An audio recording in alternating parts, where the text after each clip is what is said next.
Alright everyone, today's video is a little bit different to what I normally do. Excuse the little bit of video. I've not slept properly in about 5 days. My cat has got a tumour, so I've been up with her all the time. She's quite ill at the moment, so I'm literally drained. But video is regards to Joe Rogan. I do like his podcasts. One of my mates asked me to watch this video and said you need to watch this one because this is quite horrific. So now to a shocking twist in a murder that stunned a neighborhood in the Bronx. A man found dismembered inside an apartment. Now today, police arrested a man named Sheldon Johnson.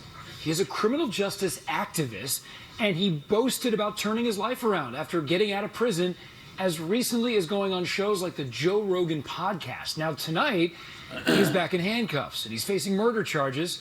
News 4's Ida Siegel is in Highbridge, where the crime scene investigators are still looking for evidence.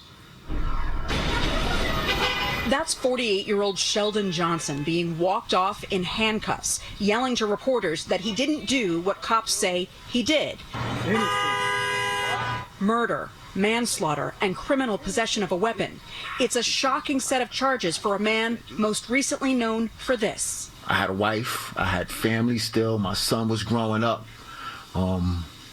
He was hearing stories about my so-called notoriety. That's Johnson appearing on the popular Joe Rogan Podcast, I remember talking that. about his efforts to report himself and help other kids detach themselves from gang life, a job he's uniquely qualified for after spending 25 years in prison for attempted murder as a high-ranking member of the Bloods. Prison does two things to you. It brings out the best or it brings out the worst. But police say this is also him, here on Summit Avenue Tuesday night, carrying cleaning supplies and a full black garbage bag in and out of this building.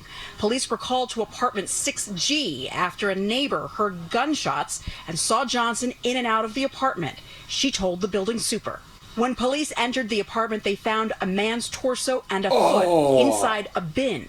Law enforcement sources say after seeing Johnson on surveillance footage, they searched his apartment and found the victim's legs, arms, and head in the freezer. That's very disturbing. Yeah. It makes you want to move real quick. Police say the victim is 44-year-old Colin Small. Sources say it's possible their dispute stemmed from time they spent together in prison.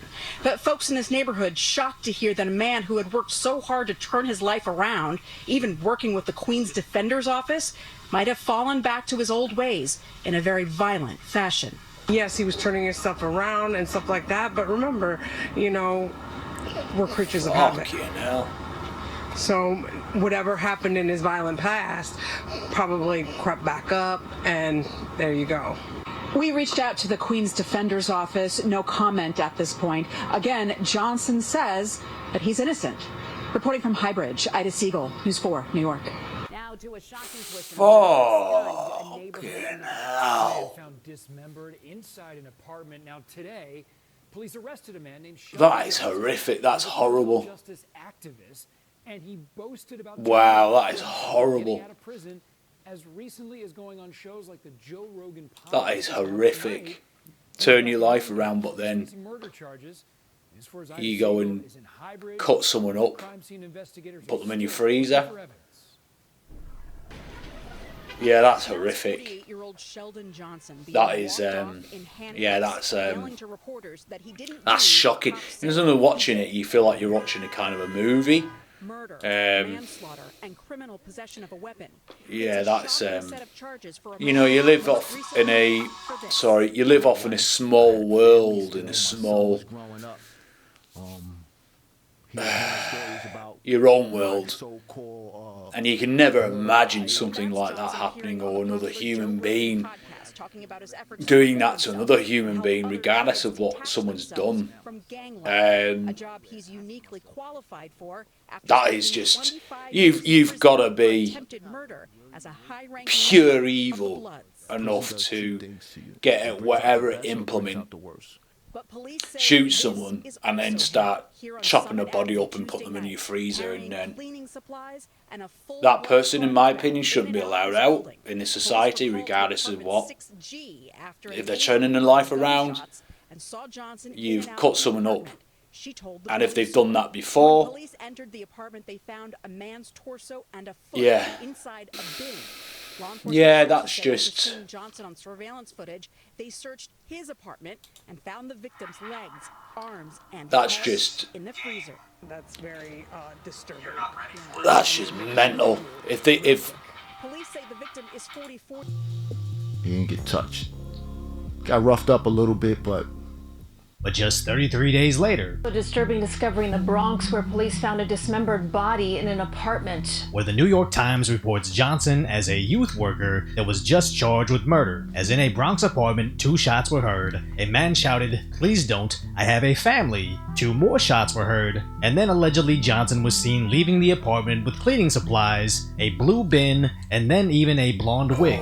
But when the cops arrived, they knocked on the victim's door and Johnson answered. The detectives then got a search warrant for his apartment and found the victim's torso and feet inside the bin, with his legs, arms, and head in the freezer. As apparently his previous case and long incarceration had public efforts to grant him clemency, with a fundraising page describing him as a community leader, creative writer, and a thespian. Yeah, that fundraiser. That's too much. It doesn't sound. Sorry, it doesn't sound great for that guy. The fact that someone's heard gunshots and heard the guy scream out, "I've got family," and then all goes quiet, and then you find this guy with body parts in his freezer. Yeah, that's just too much for me. That's just that's horrific. Personally, and this is my own opinion, we found with someone's got a bin and all sorts of cleaning, and they're going in and out, and they've got body parts in their freezer. They've done it, in my opinion. Well, it's got to be proven, because why would you be? I don't know. It doesn't sound good anyway, and that's what I'm trying to say. But anyway, take care, guys, and let me know what you guys think down below. But that's. I mean, if you see it in a film, it's nasty enough, but in real life, you wake up and you hear stories like this, and you're glad you've got your own family, and you're glad that you've got your own home, and yeah, that's not nice. Anyway, take care, guys, and I'm gonna go back and get some sleep. See how my cat is. Cheers, bye.